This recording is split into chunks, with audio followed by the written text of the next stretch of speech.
오늘 우리에게 주신 하나님 말씀 우리가 함께 보도록 하겠습니다. 누가복음 10장 29절로 37절까지 말씀입니다. 그 사람이 자기를 옳게 보이려고 예수께 여짜오되 그러면 내 이웃이 누구니까? 예수께서 대답하여 이르시되 어떤 사람이 예루살렘에서 여리고로 내려가다가 강도를 만나매 강도들이 그 옷을 벗기고 때려 거의 죽은 것을 버리고 갔더라. 마침 한 제사장이 그 길로 내려가다가 그를 보고 피하여 지나가고 또 이와 같이 한 레위인도 그곳에 이르러 그를 보고 피하여 지나가되 어떤 사마리아 사람은 여행하는 중 거기 이르러 그를 보고 불쌍히 여겨 가까이 가서 기름과 포도주를 그 상처에 붓고 싸매고 자기 짐승에 태워 주막으로 데리고 가서 돌보아 주니라. 그 이튿날 그가 주막 주인에게 데나리온 둘을 내어주며 이르되 이 사람을 돌보아 주라. 비용이 더 들면 내가 돌아올 때에 갚으리라 하였으니 내 생각에는 이 세 사람 중에 누가 강도 만난 자의 이웃이 되겠느냐? 이르되 자비를 베푼 자니이다. 예수께서 이르시되 가서 너도 이와 같이 하라 하시니라. 아멘. 이 말씀을 가지고 나에게 이웃이 있는가? 라는 제목으로 한번 우리가 은혜를 나누도록 하겠습니다. 한 주간도 평안하셨습니까? 아멘. 나에게 이웃이 있는가? 어떻게 보면 이 제목은요, 좀 어불성설인 그런 제목 같죠? 우리가 이웃이 얼마나 많이 있습니까?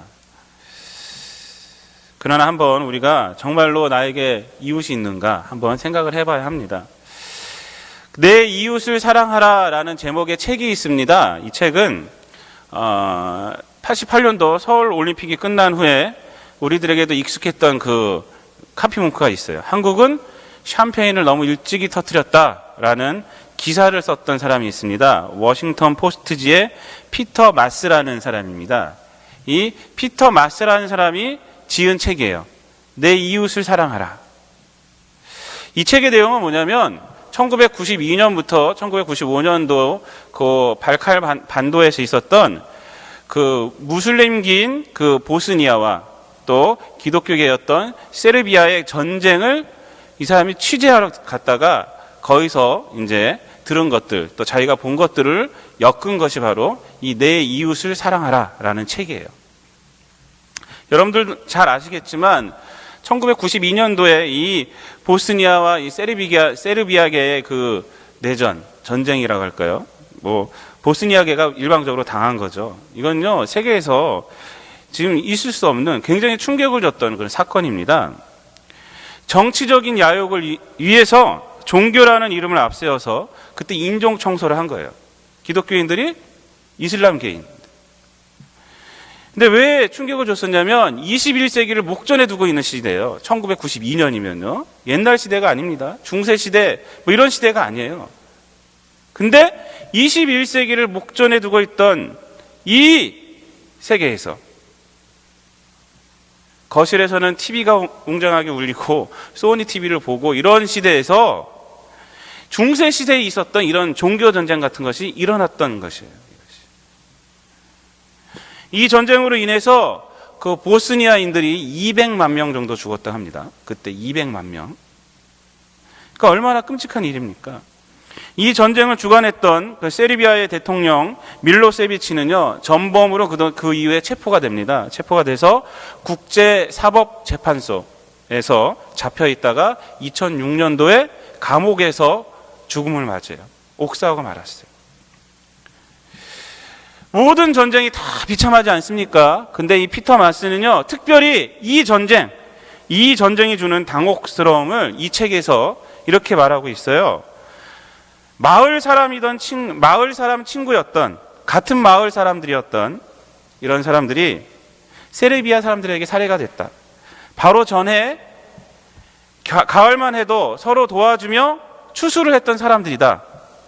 사춘기 시절 모험과 비밀을 서로 나누고 무더운 여름날 밤에는 들이나 강에서 함께 알몸으로 헤엄도 쳤던 이런 사람들이 별 이유도 없이 갑자기 살인마로 변한 것이다.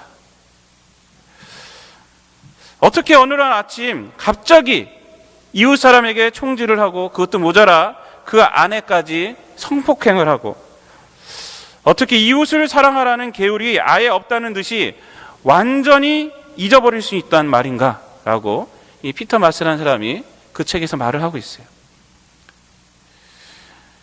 어제는 이웃이었는데 오늘은 적이 되어버린 상황, 그것도 성경을 경전으로 갖고 있던 기독교인들과 무슬림인. 그래서 피터 마스는요, 그때 그 보스니아계와 그 세르비아의 그 전쟁을 그 책으로 엮으면서 제목을 내 이웃을 사랑하라 라는 제목으로 만든 거예요. 이 제목 자체가 세계의 많은 사람들에게, 또 종교를 갖고 있는 사람들에게, 특별히 기독교인들에게 생각을 주는 거죠. 생각. 종교가 아무리 달라도 어떻게 함께 이웃으로 살아가던 사람들이, 함께 서로 돕던 사람들이 이럴 수가 있을까? 성경에서는 분명히 이웃을 사랑하라고 했는데 어떻게 기독교인들이 그럴 수가 있었을까? 그것도 1992년도에. 1992년도에. 도대체 이웃이란 그들에게 어떤 개념이었길래 이런 행동을 했던 것일까? 오늘은 이 의문 속에서 우리가 말씀을 시작하려고 합니다. 그래서 성경에서 말하는 이웃의 정확한 개념을 한번 우리가 살펴보고 또 그 정확한 개념이 우리에게 어떻게 적용돼야 하는지 한번 우리가 생각해 보는 시간을 가지려고 합니다. 오늘 우리가 읽은 본문은요, 우리가 정말로 잘 아는 내용 아닙니까? 우리가 별명이 붙어 있잖아요. 성경책에 별명이 붙어 있는 것은요, 정말 우리들뿐만 아니라 이 세상 모든 사람들이 많이 알고 있는 거예요. 기독교인들뿐만 아니라 선한 사마리아인의 비유라고 우리가 다 알고 있잖아요.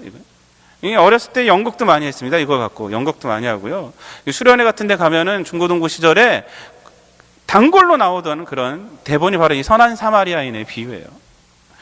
우리 기독교인들뿐만 아니라 이 세상 모든 사람들이 많이 알고 있어요. 이것은.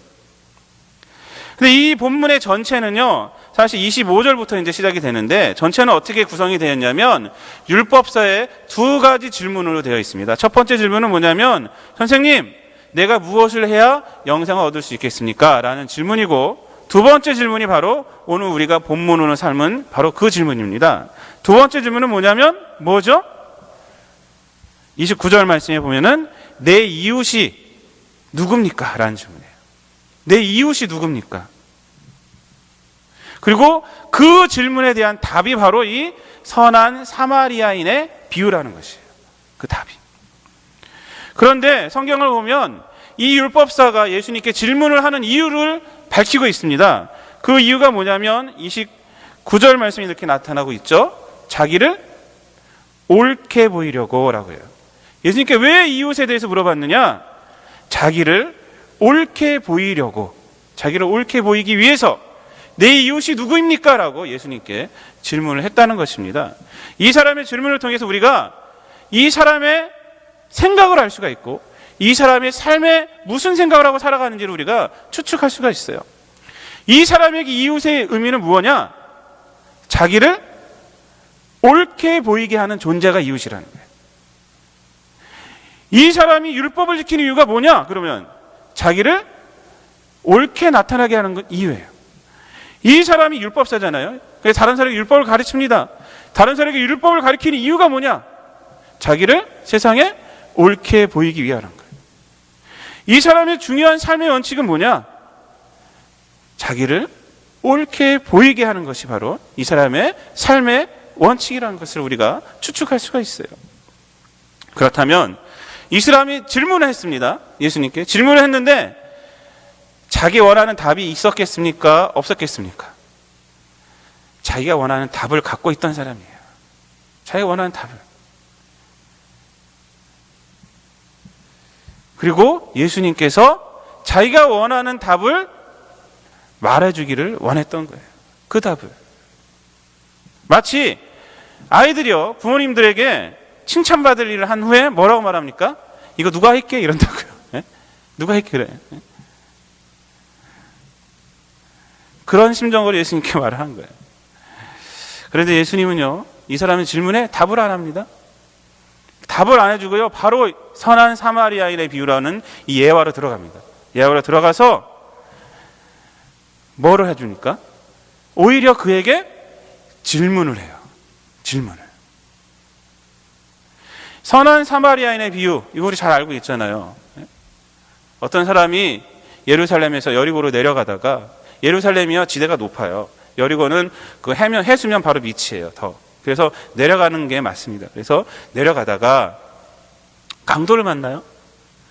강도를 만나서 거반 죽게 되었어요. 이 사람이. 그러니까 얼마나 심하게 다 뺏기고 두들겨 맞고 죽음 직전까지 있는 사람입니다. 근데 그렇게 누워있는데, 거반 죽게 된 상태로 누워있는데, 첫 번째로 제사장이 그 길을 갑니다. 가다가 그 사람을 봐요. 근데 도망가요. 레위인이 누굽니까? 성전에서 일하는 사람들 아니에요. 레위인도 그 사람을 보고 도망가요. 근데 한 사마리아인이 그를 보고 불쌍히 여겼다 그래요. 불쌍히 여겨. 그래서 가까이 가서 기름과 포도주로 그의 상처낸 데를 소독도 해주고 닦아주고 또 싸매고 자기 짐승의 낙이나 말이겠죠. 태워서 가까이 있는 주막에 데리고 가서 돌봐주고 그 이튿날 떠나면서 그 주막 주인에게 한 데나리온 둘을 주면서 이 사람을 돌봐주세요 라고 부탁까지 하고 가요. 만약에 경비가 더 들면 내가 오는 길에 갚겠소 하고 갑니다. 이것이 바로 선한 사마리아인의 비유예요. 그리고 마지막에 이 사람에게 질문하는 거예요. 율법사에게 질문을 합니다. 답을 안 해주고 네 생각에는 이 세 사람 중에 누가 이 강도 만난 자의 이웃이 되겠느냐라고 질문을 해요. 질문. 왜 예수님은요 답을 탁 말해주지 않고 질문을 했을까요, 여러분? 질문을 했는데 또 역질문을 하는 것이에요. 그 이유는 이 사람이 질문을 하는 그 의도를 예수님은 아셨기 때문에 그래요. 자기를 옳게 나타내려고 했던 그 의도를 아셨기 때문에 그래요. 그리고 이웃이 누구인가를 정의할 때는 그런 의도는 잘못된 것임을 깨닫게 해주기 위해서 질문을 해주시는 거예요. 예수님의 질문을 보면요, 이 율법사의 질문처럼 내 이웃이라고 말하지 않습니다. 뭐라 말합니까? 강도 만난 자의 이웃이, 이렇게. 이 강도 만난 자의 이웃이 누구겠느냐라고 말합니다. 무슨 말이냐면 이 강도 만난 자에게 이웃이 누구겠느냐 이 말이에요. 강도 만난 자에게. 율법사의 내 이웃이란 나 중심의 이웃이에요. 나를 옳게 해줄 수 있는 이웃, 나 중심의 이웃. 그러나 예수님의 강도 만난 자의 이웃이란 이웃 중심의 나예요. 이웃 중심의 나. 이웃을 중심으로 나를 봐야 되는데, 즉 예수님은요 대답을 하지 않고 오히려 질문을 함으로 그로 하여금 이웃이란 너를 위해서 있는 것이 아니라 네가 이웃을 위해 있다라는 것을 말해주는 거예요. 이웃이란 나를 위해서 있는 것이 아니라는 거예요. 네 자신이 이웃을 위해서 있다는 거예요. 여러분, 이것은요 굉장히 중요합니다. 우리가 이웃을 바라볼 때 이 사실을 아는 것은요 굉장히 중요해요. 이 비유에서 강도 만난 자를 만난 세 사람 중에 율법사의 질문에 의한 이웃, 자기를 빛내줄 수 있는 이웃은 누구겠습니까? 레위인이고요, 제사장이에요. 사마리아인은 이웃이 될 수가 없어요. 레위인이고 제사장, 이 부류는요 이 율법사의 수준에도 맞고 어느 정도 재산도 비슷하고 사회적 위치도 있었던 자들이에요. 그리고 율법사는 아마 세상에 살아가면서 그런 사람들, 자기와 비슷한 사람들을 돕고 그들을 사랑했을 거예요. 그것을 이웃사랑이라고 알겠던 거예요. 그들을 돕는다는 것은, 그들을 사랑한다는 것은요 율법사에게 자기를 빛낼 수 있는 아주 중요한 거예요. 그들이 이웃이어야지, 제사장과 그 레위인 이 정도가 자기 이웃이어야지 자기를 옳게 보일 수 있게 되기 때문에 그랬던 거예요. 그들이 이웃이었던 거예요. 그러나 예수님은요, 강도 만난 자의 이웃을 사마리아인으로 등장을 시킵니다. 다른 사람이 아니라 사마리아인으로 등장을 시켜요. 그럼으로써 율법사에게 사마리아인도 너의 이웃이다, 사마리아인도 너의 이웃이어야 함을 지금 말씀을 해주는 거예요. 그들뿐만 아니라 이 사마리아인도 너에게 이웃이다. 근데 사마리아인은요, 절대 율법사에게 이웃이 될 수 없는 존재입니다. 역사를 보면요, 사마리아인들은요, 태생부터 혈통적으로 부정하게 태어난 자들이에요. 순수한 유대계가 아니란 말이에요. 이방 민족과 섞여 있어요, 피가. 그렇기 때문에 유대인들은요, 그들을 개취급을 써요, 개취급. 사마리아인이라는 존재는요, 유대인들의 순수성을 보여주는 악하고 더러운 존재, 그렇게 될 수는 있겠지만, 그거에 반해서 우리는 순수하다, 이렇게 할 수 있는 존재는 될 수 있겠지만, 결코 이웃은 될 수가 없는 존재, 이웃은 될 수가 없는 존재. 그래서 유대인들과 사마리아인들은요, 서로 경멸했어요. 특히 유대인들이 사마리아인들을 그렇게 했어요. 그래서 우리가 요한복음에 보면요, 예수님이 우물가에서 사마리아 여인에게 말을 걸어요. 물 좀 줘, 이렇게. 물 좀 달라고. 그러니까 그때 이 사마리아 여자가 뭐라 합니까? 이상하게 생각했다 그래요. 아니, 유대인인데 어떻게 저에게 말을 겁니까? 라고. 그만큼 유대인들은요, 아니, 사마리아인들은 유대인들에게 굉장히 당하고 살았어요. 친구가 될 수 없는 존재예요. 사랑하는 성도 여러분, 여러분 같으면 그 시대에 만약 여러분들이 유대인이라면 사마리아인을 이웃으로 생각할 수 있었겠습니까? 그렇게 있었겠어요? 그러나 예수님의 질문을 통하여 이 사람으로 하여금, 이 율법사로 하여금 사마리아인이 이웃임을 예수님은 말하게 하는 거예요. 말하게. 네 생각에는 이 강도 만난 자의 이웃이 누구겠느냐? 주관식도 아니에요. 예수님 말씀 보세요. 한번 36절 보세요. 객관식으로 말합니다. 36절 보면 네 생각에는 이 세 사람 중에, 이렇게 말했어요. 이 세 사람 중에, 객관식이에요. 그럼 뭐라고 대답을 해야 됩니까? 정확하게 하려면 제사장 같다고 그랬고요, 레위인 같다고 그랬고, 세 번째 사마리아인이라고 그랬어요. 이 세 사람 중에 누구예요? 그러면은 사마리아인입니다 라고 이렇게 객관식으로 딱 3번입니다 라든지. 근데 이렇게 대답을 안 해요. 뭐라고 말합니까? 서술형으로 풀어서 얘기합니다.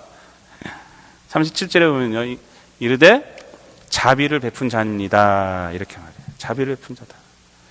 사마리아인이란 이 말이 차마 나올 수가 없는 거예요, 이 사람에게. 왜?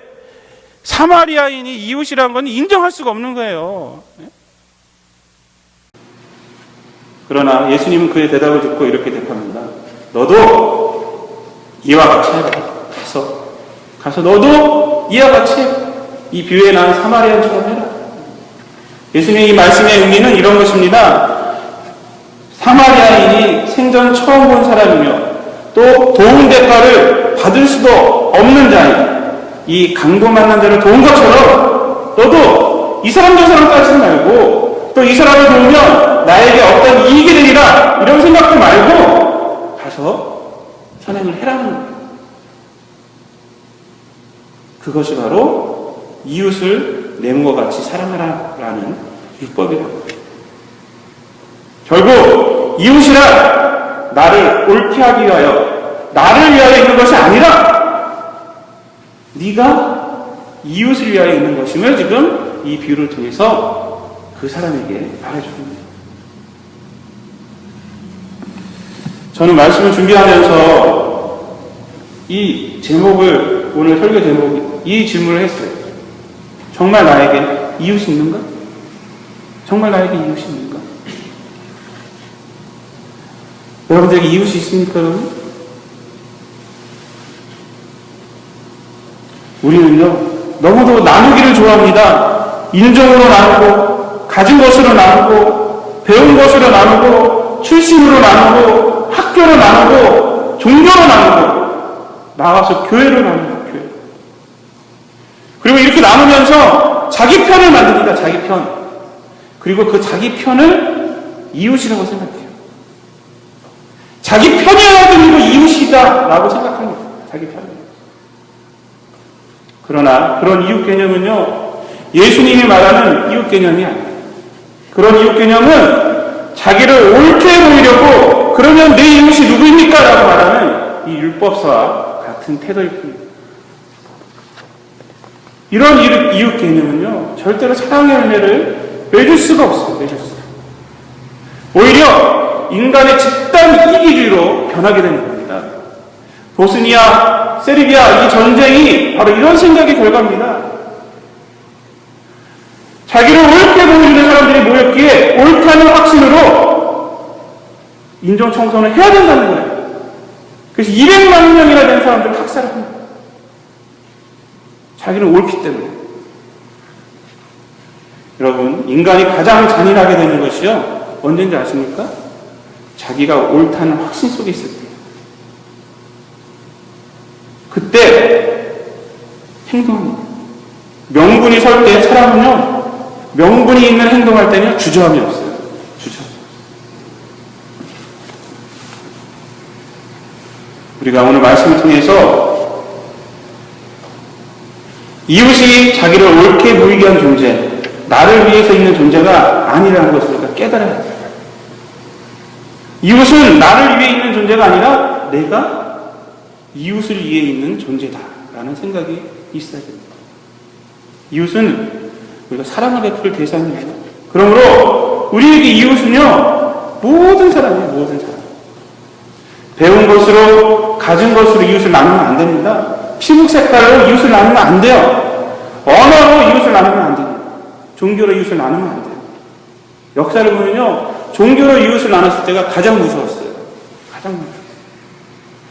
여러분, 우리가 종교가 다르다는 것은요, 우리가 복음을 전해야 할 이유예요. 그것이. 복음을 전해야 할 이유이지, 그들을 미워하고 그들을 학대해야 할 이유가 아닙니다. 성경에 보면요, 고린도후서 6장 14절에 믿지 않는 자와 멍해를 같이 하지 말라라는 말이 있습니다. 이 말을 오해하면 안 돼요. 이 말은요, 믿지 않는 자를 무시하라는 말이 아닙니다. 믿지 않는 자를 핍박하라는 말이 아닙니다. 이 말은요, 그들이 생각하는 방식으로, 그들의 삶의 방향으로 살아가지 말라는 거예요. 예수님은요, 이 땅에 오셨을 때 세리하고 죄인의 친구라는 소리를 하셨어요. 세리하고 죄인의 친구. 바리새인들은 세리와 죄인들을 이웃이라 생각을 안 했지만 예수님은요, 그들을 이웃이라 생각했어요. 왜? 그들의 이웃으로 왔기 때문에. 세리와 죄인들의 친구로 하셨어요. 사도 바울은요, 복음을 들고 어디로 갔습니까? 이방인들에게 갔습니다. 사도 바울 고린도전서 9장 19절을 보면요, 이렇게 말하고 있어요. 복음을 전하기 위해서 자신은 자유인이지만 나는 모든 사람들에게 자유인이다. 그렇지만 나는 모든 사람들에게 종이 되었다. 라고 말합니다. 그리고 그 이하를 보면 이렇게 말합니다. 유대인들에게는 유대인처럼 되었고, 율법 있는 자들에게는 율법 없는 자처럼 되었고, 율법 있는 자에게는 율법 있는 자처럼, 약한 자들에게는 약한 자들처럼 내가 되었다. 그들 섬겼다는 거예요. 그들에게 복음을 전하기 위해서 사도 바울이 어떻게 됐다는 겁니까? 이웃이 됐다는 거예요. 이웃이 됐다. 언젠가 우리 아이가 학교에서 킨더가든 때요. 이제 벌써 우리 아이가 3학년인데, 킨더가든 때 학교에서 뭐 하냐 물어보니까 친구들하고 안 놀고 자기 혼자 노는데요. 점심시간에 있어. 왜 그러냐 했더니 자기를 놀아주는 친구가 없다는 거예요. 그래서 내가 이렇게 말을 했어요. 걔한테. 그래서 준서한테, 친구는 너랑 놀아주는 사람이 친구가 아니라 네가 놀아줄 수 있는 사람은 다 친구야. 그러니까 니네 반에 있는 애는 다 친구야. 그러니까 가서 네가 놀아줘. 가서 네가 놀아줘. 자기에게 오기만 하고 오기만 바라고 있던 거야. 그랬더니 요즘은요, 우리 민서한테 친구 사귀는 법을 막 강의를 하고 있어요. 친구 사귀는 법. 친구를 사귀려면 가끔 뭐 잘해주고 쫓아다니고 이래야 된다. 강력하게. 사랑하는 성도 여러분, 하나님은요, 우리를 사랑하셔서 우리에게 예수 그리스도를 보내주셨어요. 만약 하나님이 자기에게 맞는 자들을 찾으셨다면, 내 의에 맞는 자들을 찾으셨다면 우리 인간은 구원받을 자가 한 명도 없습니다. 그러나 그렇게 하지 않으셨어요. 하나님은 우리를 먼저 사랑해 주셨고 우리에게 독생자를 보내주셨어요. 그리고 우리에게 참 이웃이 되어주셨어요. 그래서 우리가 구원받게 됩니다. 우리가 늘 이것을 생각해야 됩니다. 이웃은 여러분을 위해 존재하는 것이 아니라 여러분이 이웃을 위해 존재하는 깨닫고 누가 내 이웃이 되어야 좋을지를 판단하며 살아가는 것이 아니라 내가 이웃을 위해 있음을, 내가 이웃을 위해 존재함을 깨닫고 이웃들에게 선을 베풀며 또한 복음을 전하며 살아가시는 성도님들이 되시기를 우리 주님 예수 그리스도의 이름으로 축복을 드립니다. 기도하겠습니다. 사랑하는 충만하신 아버지 하나님, 오늘 말씀을 통해서 우리 믿는 자들이 세상에 선을 굽고 살아가는 것이 아니라 세상에 이웃들을 향해서 우리가 친구가 되어줘야 하는, 우리가 먼저 손을 내밀어야 함을 아버지 하나님 깨달았습니다. 아버지 하나님, 이 세상 모든 사람들을 우리가 이웃 삼아서 그들에게 복음을 전하며 그들을 섬기며 살아가는 우리 성도들 되게 하여 주옵시고, 그렇게 살아갈 때에 하나님의 놀라운 은혜를 경험하는 우리 성도들 될 수 있도록 하나님 함께하여 주옵소서. 예수님의 이름으로 기도드리옵나이다.